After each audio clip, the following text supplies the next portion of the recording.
here's the situation. For those of you who are wondering, like Hasan, let me catch you up. Because a lot of you haven't really been following closely. A lot of people are just tuning in because the election is tomorrow. Many people want to know what the is up. Now, something that I've found out is that on my TikTok, the people are crazy. I usually agree with you, but I think she's had a great campaign. She's had a great campaign. This is the TikTok we posted about my like broader analysis on, on what I think is happening with Kamala's campaign and what I think is going to happen come November 5th or maybe November 6th. Originally, when this was a matchup between Joe Biden and Donald Trump pre-debate, I was saying, looking at 2022 performance, looking at the normal white theory, looking at vibes overall, I said that Joe Biden still had a likelihood of winning the election, albeit marginally. Then the debate happened and everyone recognized that Joe Biden was he was so old that his brain was leaking out of his ear. And then, of course, once everyone else recognized the thing that we have known for years and years and years, then it became impossible. After that, my analysis was it's over.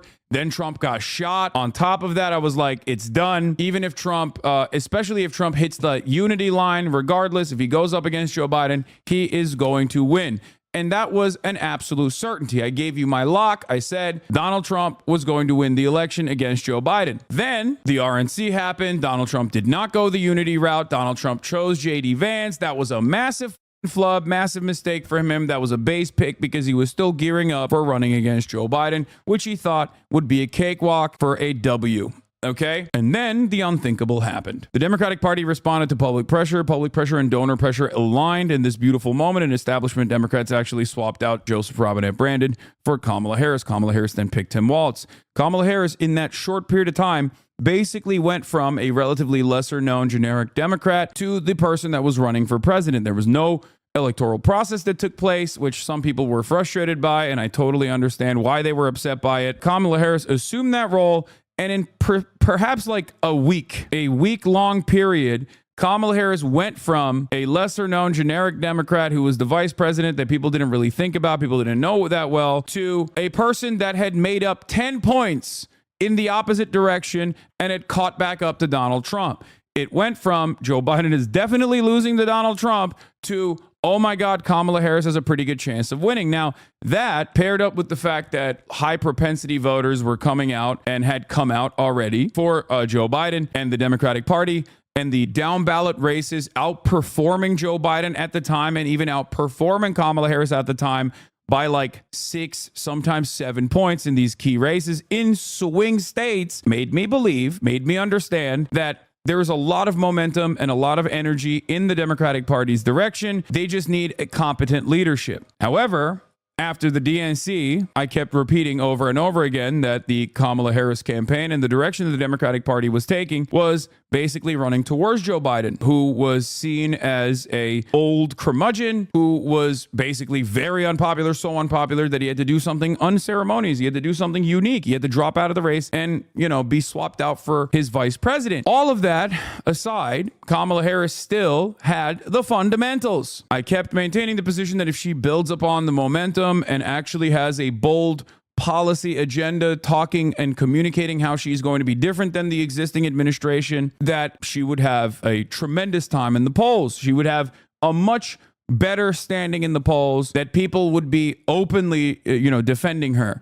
Some of the issues was immigration. Another issue was on the economy front. I think that her policies were definitely, there was some good there, but there was a lot that was just lackluster. And the tacking to the center, tacking to the right, and the consistent hugging and kissing Republicans, all of that, in my opinion, was bad campaigning for the most part. But as I said, time and time again throughout this process, the liberals who would come at me and say, Hasan, you just don't want Kamala Harris to win because of Gaza, blah, blah, blah. I kept repeating, that's not the only issue I have with the campaign, although that is definitely an issue I have with the campaign, that she would still most likely win. Now, the last month or so was a little bit different because I think that Kamala Harris became more prominent in the last month, a lot more media opportunities. She put herself out there and she started pumping hundreds or tens of millions of dollars worth of ads with the campaign messages that they had aligned. And in that process, it seemingly backfired on the Harris camp, and instead Republicans started gaining more momentum. Republicans started gaining momentum in down ballot races, but more importantly, Donald Trump started gaining momentum. I still, however, maintain the position until this day, and I still maintain this position that Kamala Harris will most likely win the election come tomorrow. And this is not just me looking at the polls, even though, of course, I have looked at the polls this entire time, but also looking at the vibes. I don't just do poll analysis, I do polls plus vibes. Why do I do this? Well, the reason why I do polls plus vibes is because polls alone are not going to be enough. I have, however, learned something that's a little bit scary today, this morning. I've told you guys already, I have like a bunch of people that I talk to, normies in general. You know, I have some high propensity voters, mid propensity voters, and low propensity voters in a place like California. And I look to who they vote for and how they vote as well, because I just want to kind of see like, a focus group basically. And my low propensity voter did vote for Donald Trump, which was shocking. And I don't know if it's because I basically kept asking him over and over again if he was going to go out and vote or not. But my low propensity conspiracy theory guy who loves RFK did actually end up voting. And that kind of shocked me a little bit. That kind of worried me a little bit, because this is California. It doesn't mean California's going to flip, obviously. But what it means is, even in a place where someone who is not likely to go out and vote at all, where his vote is not even going to matter at all, he found time out of his day to go out and vote, even though he has never gone out and voted before. That to me is a little troublesome. I haven't really seen this anywhere else in the data, but that still scares me regardless. Having said that, however, I think that the fundamentals are on Kamala Harris's side still. Now that I've talked about the Kamala Harris side of things and what I consider to be like not great campaigning, for example, I think that she focused far too much on trying to win over the white suburban mothers, and you can win them over. No one is saying don't try to win them over, but the way to win them over is supposed to be a delicate balance where you're not hemorrhaging your base of support, because you cannot let the urban pop fall apart. You cannot let the urban population, black voters, brown voters, young voters in general, voters in college, students and the like, not come out and vote for you because they are just like too bored and too grossed out by or too depressed to go out and vote, because they just constantly hear you hugging and kissing the likes of Liz Cheney or saying you're going to have a Republican in your cabinet. It's not good. It is not good. She needs white women. I understand that. I'm not against that, but there's a way to do that while simultaneously still communicating objectively popular policies to the low and mid propensity voters on the Democratic Party side, but they haven't done that at all. They've hyper-focused on high propensity voters in general. They're banking on a low turnout election. That's not good. Other aspects of the campaign that I took issue with, the fact that her addressing the economic harm that people were experiencing, even though she was given a massive gift, where voters did not actually hold her responsible for the problems of the Biden administration and its impact on the economy and the inflation and the negative real wage growth that they experienced under Biden for a brief moment. That kind of stuff is unforgettable for a lot of voters, but they actually originally did not say Kamala Harris was responsible for that. Now that's good. That's a massive gift for Kamala Harris. What did she do with that gift? Not much. The price gouging stuff was great. Fantastic messaging, fantastic policy, fully on board with that, right? But they didn't go forward with that too aggressively. And instead, they kind of back-pocketed that. And I personally consider that a flub. I was expecting a 2008 Obama-style run, but instead, we basically got a 2012 Obama run. And that's not good. Or worse, dare I say, a 2020 Joe Biden run. Actually worse than that, because it was more conservative than 2020.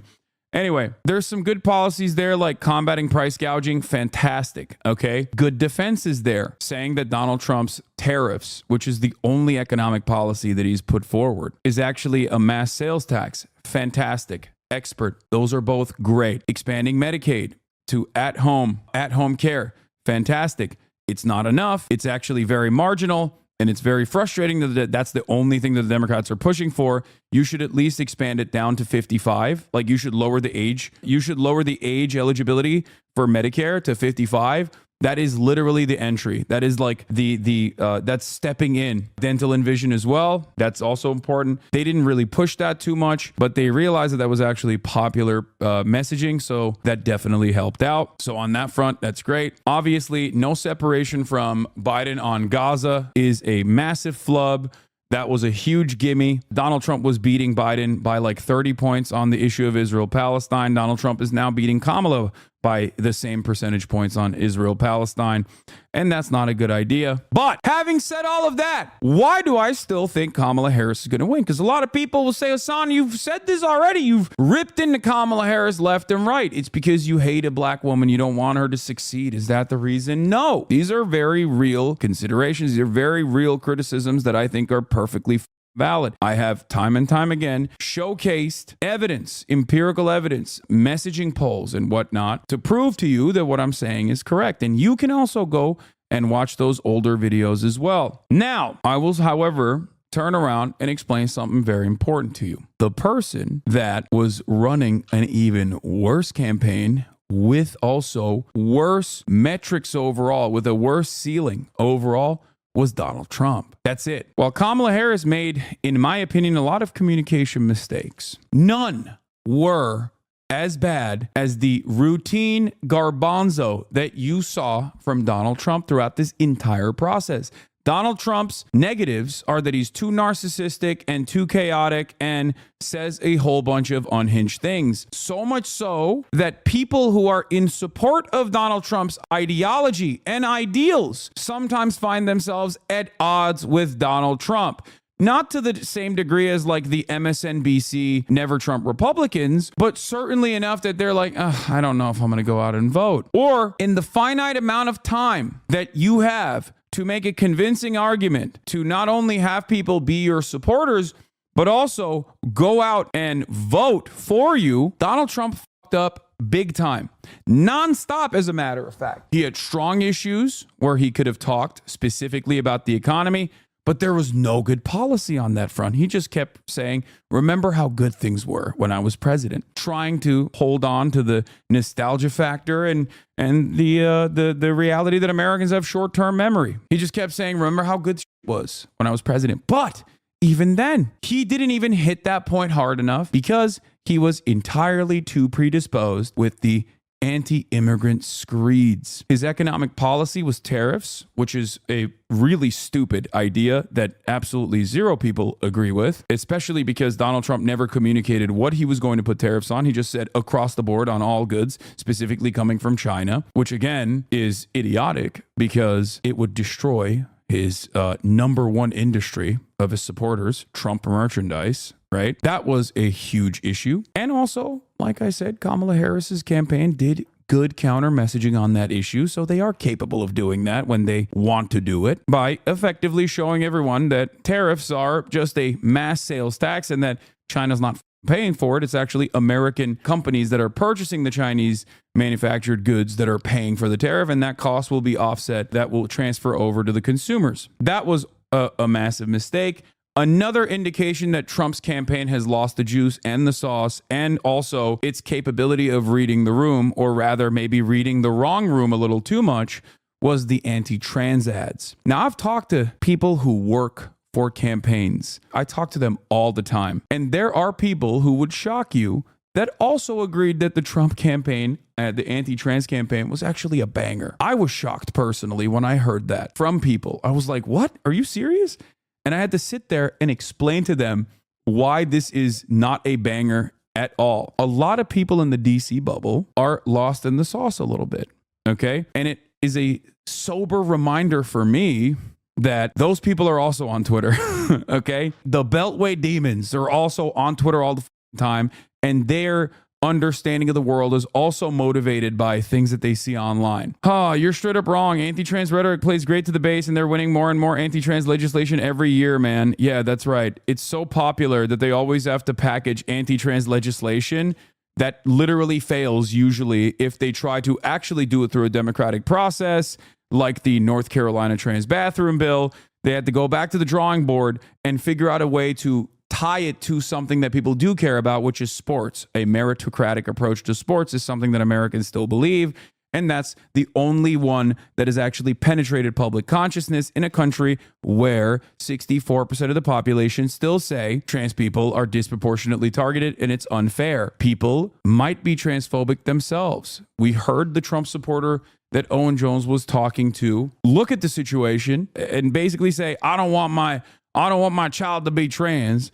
And then Owen Jones was like, okay, what if your child was like friends with a trans person? And the guy said, yeah, I wouldn't stop them. I'm not transphobic. There's a reason why even Jake Paul, who is incredibly transphobic, still feels the need to say that he does not hate anyone, including trans people, because at the end of the day, everyone's a liberal in this goddamn country. And that's something that you need to remember. What this means is that while most people think trans people are weird, most people are definitely slanted towards transphobia, given how rigid the gender binaries are in the way that it's been taught and how deeply personal our gender is in the way that we understand it, even though it's outdated, people still do not vote for anti-trans legislation. So if you have a finite amount of time to make a convincing argument, if you need to get people to come out and vote for you in the polls, you cannot run on an anti-trans panic narrative. You just simply cannot do that. And there is already a fantastic example, fantastic proof for this not working, and that is the 2022 midterms. People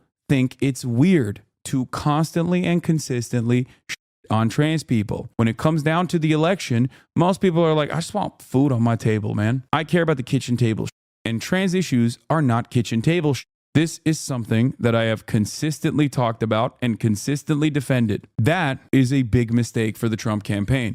The constant hyper-focus, hyper-fixation comes across as weird to the normal whites. It comes across as weird unless you're hyper online and you watch Matt Walsh and you mainline the anti-trans stuff and you're participating in like the firebombing campaigns of like sending bomb threats to the children's hospital or whatever, which is a tiny, minuscule percentage of the Republican base. Most of the rest of the Republican Party are not that motivated. And all of the anti-trans legislation that has passed in this country has passed in the state legislature. That's it. And state legislatures are inherently undemocratic because of the way that redistricting works, because of the way that districts are drawn. That's it. You can tell me all day, every day that transphobia and trans panic is a really resilient, really good message, really good narrative. It's not. There is no evidence to suggest this. There is actually only evidence to show, to prove that it has been an outward, unsuccessful way to campaign. A lot of people, even in the Republican base of support, view the anti-trans weirdos in the same exact way that they view the anti-abortion weirdos. You start looking like the type of dude who's really sweaty and really gross, parked outside of a Planned Parenthood, yelling at a 14-year-old trying to get birth control. Normal whites in the suburbs do not like that. They don't want to be associated with that. They find it weird. They might be transphobic themselves, but they still find it weird. This goes back to my theory of permissible bigotry. Very important theory. I know there's a lot of normies in here right now. They've probably never heard me talk about this. Okay, so I'm going to go through it really quickly. Due to social conditioning in a country like the United States of America, built on the foundation of white supremacy, indigenous genocide, and the continuation of chattel slavery, and an endless defense for capitalism, America is the perfect proto-capitalist nation, even before capitalism was codified and identified. There is a level of permissible bigotry that most people are on board with. I'll give you an example. It's called dog whistles, right? The Leet Atwater quote comes to mind. I'm going to run it really quickly so you understand exactly what I mean. This is Lee Atwater's famous 1981 interview on the Southern Strategy. There's going to be a warning. He's going to say the N-word a lot, okay? Just letting you know. In this audio made public for the first time ever, Atwater lays out how Republicans can win the vote of races without sounding racist themselves. You start out in 1954 by saying by 1968, you can't say nigga, that hurts your backfire. So you say stuff like forced busing, states' rights, and all that stuff. And you're getting so abstract now, you're talking about cutting taxes, and all of these things you're talking about are totally economic things, and the byproduct of them is blacks get hurt worse than whites. And subconsciously, maybe that is part of it. I'm not saying that, but I'm saying that if it is getting that abstract and that coded, that we're doing away with the racial problem one way or the other. You follow me? Because obviously sitting around saying we want to cut taxes, we want to cut this, and we want is much more abstract than even the busing thing. Yeah, by 2024, you can't say any of those things. So you say DEI, you say woke. Back in the day, it used to be affirmative action, right? States' rights is still a way to vaguely gesture to this kind of bigotry. Now, the question that I have for many Americans that are listening, that are tuning in right now, is why the need for dog whistles? Because there is only so much openly vitriolic, openly racist sentiment that Americans will be on board with. A Klansman wears a robe for a reason. A Nazi never wants to be called a Nazi for a reason. Racist people who are, some of them are your family members, you probably know what their opinions are, will not be on board with overt racism. There's a barrier, and that barrier changes. There's a boundary that changes of like what is permissible bigotry, and that happens through trends, that happens through systematic differences, systematic changes. But ultimately, there is a level of permissible bigotry that you can get away with. An example of this is Donald Trump will say Kamala Harris is a low IQ person, right? That's a dog whistle. A black woman, Donald Trump is basically saying like she's a low IQ individual, she's a low IQ person. He can't say she's, I'm not going to repeat it, but like there are certain things that he can't say. The campaign is aware that, for example, Tony Hinchcliffe wanted to call her a cunt. They stopped Tony Hinchcliffe from saying that. They didn't stop Tony Hinchcliffe from calling Puerto Rico a trash island, an island full of trash, which of course hilariously backfired on the campaign. But that is the difference between permissible bigotry and bigotry that goes beyond that. You can talk about dominating women if you are a Republican. You can talk about being misogynistic, or you can be misogynistic to a certain degree. But once you reach above that degree, once you go beyond the degree of permissible bigotry, you are starting to lose people on your side. People who are even racist themselves don't want to be outwardly racist. They don't want to be associated with someone who is outwardly racist. And that is because a lot of people want to feel like they have the best interest of others in mind while simultaneously advocating against it. So Donald Trump has in the past danced around that permissible bigotry and has had moments where he has gone above, but he's been able to defend himself successfully in 2016 against attacks that were launched against him. But now that he is juiceless and sauceless, he no longer has that capacity. He just lets it rip quite frequently, as a matter of fact. And that, in my opinion, is why when he went on that national stage in front of Kamala Harris and said, Haitians are eating the dogs, they're eating the cats, and there's nothing you can do about it. And when he was asked about that, he was like, I saw it on TV. Even the majority of Republicans thought that was weird. Now, you might not recognize that if your only access to Republican communication is Twitter and YouTube. But when you look at 60 million people viewing that, they have a very different perspective on this stuff.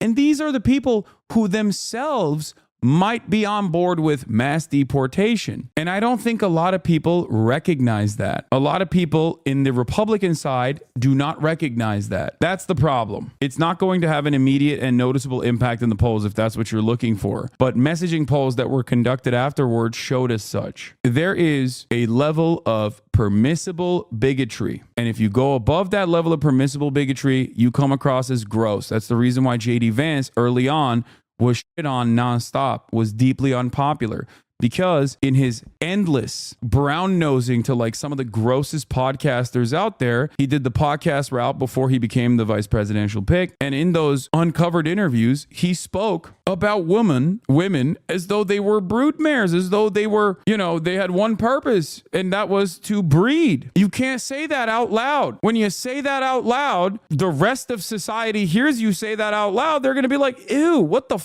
are you saying? Even if people themselves personally believe that. And that, I think, is a massive problem for Trump. When Trump consistently talks about immigration to a degree that is seemingly unconscionable by people who want those policies, he's not talking about the economy. Every moment that he spends saying 10 million Guatemalans are doing rapes, they're inventing new ways of raping people, that's a moment that he could have been talking about the economy, and he chose to really ham on this narrative. And that's why you have to look at what Trump's surrogates are saying versus look at what Trump is saying. Trump surrogates don't do that shit. They only talk about the economy. They literally only go, remember how good things were? Remember how good things were when Trump was president and how bad things are right now? Please stop asking me about, Trump's latest stupid thing that he said. That's it. And that Trump's people in his corner are telling him, please, sir, shut the fuck up about immigrants. Don't talk about it this much. Just talk about the economy, please. That and consistently saying you're going to sick the military on, your enemies from within. And the fact that you have still not given up on the 2020 election makes you look like a sore loser for a lot of people. These are the issues that Donald Trump is very weak on, and he has consistently leaned on his weak issues. Even on strong issues that he has, like immigration, he's going above and beyond. He's making normies uncomfortable, and that's a problem. Do you understand? These are some of the reasons why I am telling you, I think that Donald Trump has run an even worse campaign than Hillary Clinton. More importantly, Donald Trump is tapped out. Donald Trump was not only the president for 4 years, but Donald Trump also lost in 2020. That means that he has already reached peak Donald Trump. He's already maxed out on the amount of votes that he has gotten. He will never get that many votes ever again, especially because of, mail-in ballots and during COVID, obviously, turnout was significantly higher because it's easier to vote. For Donald Trump, the pathway to victory is a lot harder than Kamala Harris. He already has hit his ceiling. So that was already a massive issue for him. And he tried to basically pick up votes from wherever he could. That's the reason why he did like the Aiden Ross style, the podcast. That's the reason why he went after the podcaster vote. That's the reason why he's going after young men specifically, young men who are low propensity voters in general and are not reliable voters at all. And there is a way to win over those young men to ensure that those young men come out and vote for you. Donald Trump did not do that. Ironically enough, Donald Trump, when he was communicating to young men directly on the podcast circuit, did what I consider harm reduction strategies, but from the right. We hear this all the time on the left. Harm reduction is a massive, massive part of the Democratic Party turnout strategy. It's a stupid way to do things, but Donald Trump was doing it as well. He did not tell young men why they must vote for him. He simply told young men, don't vote for Kamala Harris, vote for me instead. That is not going to be an effective turnout strategy for low propensity voters, which is why I'm still stating that I don't think that Donald Trump is going to drive massive turnout from young men that will come out and vote for him because he didn't offer them anything. With Hillary Clinton, he at least had so much opportunity to just keep highlighting how toxic this person was. Hillary Clinton was a beacon of all of the things that's wrong with American politics for many people. So he could at least get a couple of these like moderates or people who are independent, people who are low propensity voters to come out and vote for him because it was voting against Hillary Clinton. But you can't do that with Kamala Harris because Kamala Harris is a generic Democrat. Donald Trump in 2016 was able to present himself as an anti-establishment vote, someone who was going to blow up the institutions. And if you were angry with the institutions, you were looking forward to what he was going to do. You were like, you know what, fuck it, I'll take a shot in the dark. Donald Trump also presented himself as a different kind of Republican in comparison to the rest of the party. He was incredibly moderate on social issues, with the exception of immigration.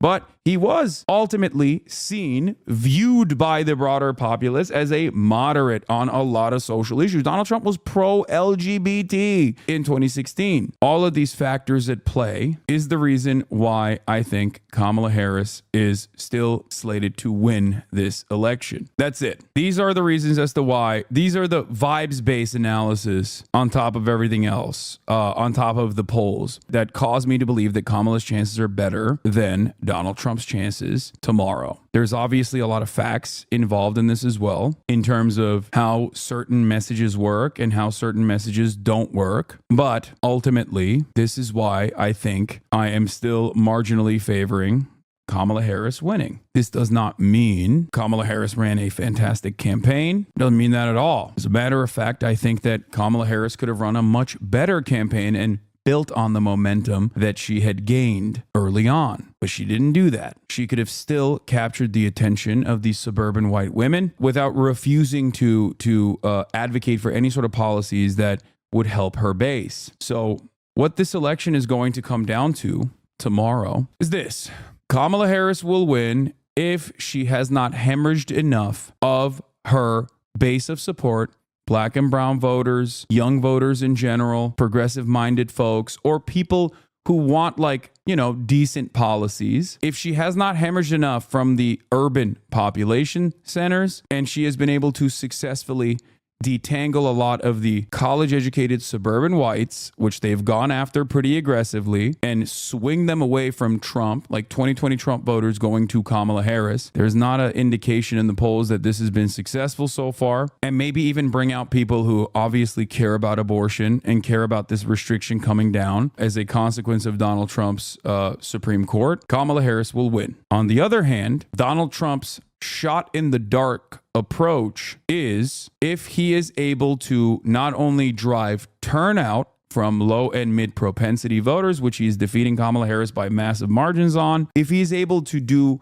massive turnout come election day, if the early voters have not cannibalized the election day voters for the Republican Party, then Donald Trump will win. And it will come down to the state of Pennsylvania. Kamala Harris's chances of winning this election, after looking at all of these facts and even matching the vibes, I guess, especially when you look at past performance for the Democratic Party, or if you look at current performance for the Democratic Party and the way that people view the Democratic Party overall in the United States of America versus the Republican Party, Kamala Harris's chances of winning this election are slightly higher than Donald Trump's chances of winning the election, because Donald Trump has a tougher go here. Can you explain the Red Mirage stuff that we'll see tomorrow? I have heard stuff about it, but don't understand it. I mean, this happened in 2020 as well. Red Mirage basically is because Republicans in past election cycles have had a tendency to go and do same-day voting, that those votes are counted earlier and faster than mail-in ballots and early voters, and this varies by state, but that is the reason why it looks like, Republicans are winning in certain states. Early results give a false indication that the Republicans are actually winning by massive margins, and then once all the votes are counted, or when you look at certain projections, you can make a better analysis on who is projected to win, judging by past performance. A lot of people don't realize this, but the official vote count does not come for sometimes weeks, if not months later. Most of the winners and losers are declared on the night of the election due to projections. That's why the media will say Associated Press is projecting a Kamala Harris victory. Now, they're usually right. There are very few instances where the media has ever gotten it wrong. And this was a big deal that especially Fox News projected certain states, Biden winning certain states on election night in 2020. That was a massively consequential thing that they did, where they actually operated with truth and integrity to a certain degree. Ironic, I know. And that really softened the amount of counter narratives that Trump could launch towards, we're winning the election. He was very upset, if you recall. Having said that, I do not know if Fox News will do that this time around. And I'm genuinely worried that they will not be honest about their projection. So we shall see. I'm scared, but I think that there will be some unrest tomorrow. I don't think that is a wild thing to predict. I am genuinely fearful about this, but I do believe that there will be some unrest tomorrow because of the way that the Republican Party now operates, because of the way that Donald Trump has basically geared his base into believing that if he loses, or if it even seems like he's losing, then the election is stolen. Now, I don't know what kind of ground game they have in terms of launching a Brooks Brothers style riot in each individual swing state, but it's definitely something that I am fearful of. I think it's not necessarily January 6th that we should be worried about, but more so Brooks Brothers is what we should be worried about happening in numerous states, in numerous cities.